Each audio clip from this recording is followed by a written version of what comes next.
So, what's the definition of insanity? Right now, it's the Dodgers. What's up, everybody? I'm Jim Rodriguez. Welcome to the Wednesday Dodgers latest here on our YouTube channel. Hoping that you continue to hit us up. Our subscriber count keeps going up. That's because of you. Thank you. Share, subscribe, tell your friends about it. Keep hitting those thumbs up button as we continue to grow. And of course, right there, you can always hit me up on Instagram and on X at JRodShow. Yeah, another loss. And another loss to the Angels. How crazy is that? Dodgers have now lost 6 straight games to the Angels, all 5 against them this year. And the Angels are going to go for the sweep, the second sweep of the Dodgers this year. It'll be Ohtani on the mound today. We'll get into that as we get further here. But yeah, let's talk about the elephant in the room, which isn't so much the elephant, right? Dodgers and Padres tied atop the National League West, 68 and 52. Remember, the Dodgers had a 9-game lead in this division not too long ago, and since July 3rd, the Dodgers have lost 20 of 32 games, and the Padres have ripped off 22 out of 34 to catch the Dodgers atop the West. And basically, Dave Roberts said it, it's a new season. Yeah, it's a 42-game season. We've played 120 games. Dodgers are where we expected them to be atop the heap. Padres, where we expected them to be, nipping at the Dodgers' heels. And I'll tell you what, I think it's great. I think it's great for the best rivalry in baseball right now, and that's the Dodgers and Padres. Dodgers will have tomorrow off after this game against the Angels.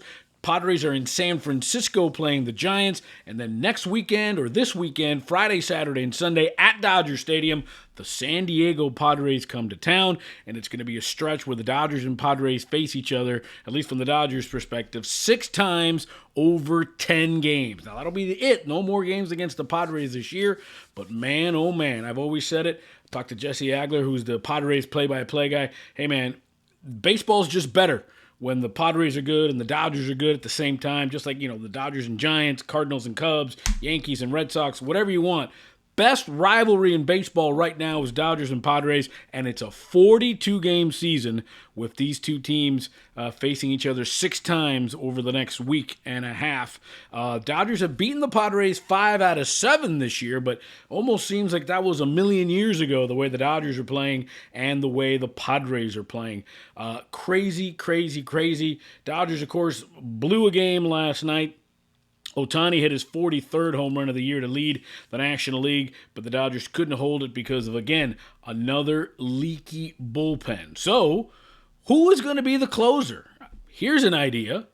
What about Rafael Iglesias? Who's Rafael Iglesias? Well, he pitches for the Braves. Remember, the trading deadline may have come and gone, but teams can still make trades. They're called waiver trades, right?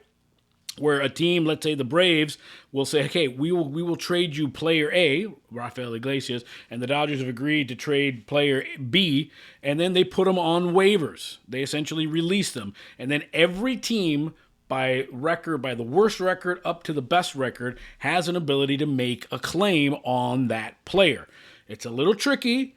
Teams can block you. It's been done before where a team behind you will say, well, okay, if you put that guy on waiver, I'm going to claim him, and then the team can either pull the guy back or say, well, he's yours.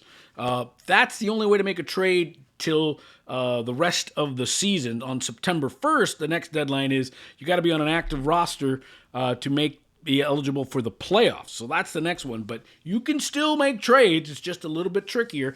And I propose the Dodgers go after Rafael Iglesias if the Braves are willing to trade him. Now, Rafael Iglesias, 35 years old, Cuban right-hander. He's got 16 saves this year, but he had back-to-back 30 save seasons with Atlanta. Also had back-to-back 30 save seasons with the Reds. Even had a 30 save season with the Angels. He may be on the back 9 of his career and he's having an off year, but he's 35, maybe looking for one more contract, so he goes out, shows out with the Dodgers. Braves aren't going anywhere, and the Braves can get a prospect or so from him and probably re-sign him at the end during the winter if the Braves want him back. I don't know. I think the Dodgers should pursue that because this bullpen has been an absolute disaster. It's been an absolute catastrophe. And now another log on the fire is Brock Stewart, who they traded for at the trading deadline from Minnesota. Remember, they gave up James Outman for him. He is now going on the injured list as Brock Stewart with an inflamed right shoulder.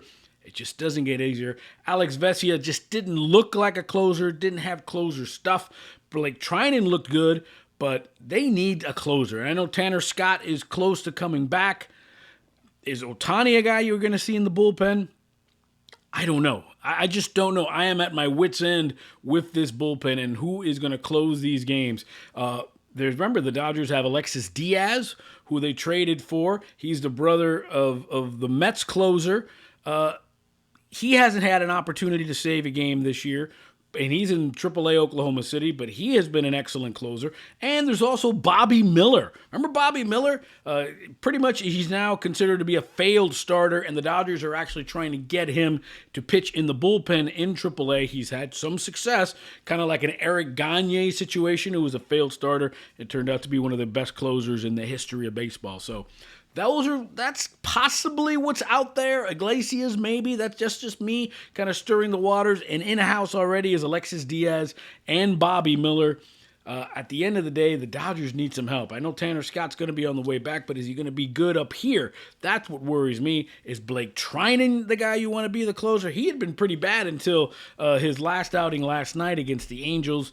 They are a bit of a mess. And, of course, we saw Kenley Jansen close out for the Angels last night. Hall of Famer, ex-Dodger. He gave up the go-ahead run to Ohtani in the ninth inning, so I don't know how fast the Dodgers would be to try to get that. I don't know how the fan base would be appeased by that. Who do you think should be closing these games? Is it a trade? Is it in-house? Is it in the minor leagues? Who should be trading? Who should be closing for the Dodgers? And we'd love to hear from you right here on Dodgers Latest. Hit us up on the YouTube channel as we continue to read all your stuff. And, of course, we're going to have more stuff for you. We're going to have one of your comments later, which I think is pretty spot on. But that's coming up in a bit. Yeah, today, Ohtani Day. He takes the mound. First career start against the Angels. Hit his 101st home run at Angel Stadium last night. Put the Dodgers ahead 7-6. It's his 43rd home run of the year. He passes Kyle Schwarber for the National League lead. He's the MVP, right? I mean, just what he's doing with the bat, leading the majors in runs scored, and what he's doing on the mound. You know, he could be like an MVP that has no wins, right? You know, we talked about Eric Gagne was the first Cy Young Award winner to have a losing record when he had that magical Cy Young season out of the bullpen. I think if you're Ohtani, just what he's done on the mound, being able to pitch these games, and it hasn't affected his batting at all. The only thing, part of his game that it's affected is obviously he's not going to be a 50 steal guy anymore, but he's still swiping bags. And last night, he became the third player ever in the history of baseball, ever, to hit into a triple play and then hit a home run in the same game. Crazy stuff. Dodgers should have won that game. No excuse for it.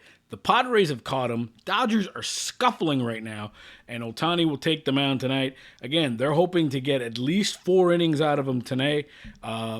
And then he'll max out at 5 innings. That's the maxes he'll pitch when he is fully stretched out into September and possibly into October. Hey, maybe we'll see a Mike Trout-Ohtani rematch. Remember, that was the last out of the World Baseball Classic where Ohtani struck out Mike Trout to give Team Japan the World Baseball Classic title out in Miami.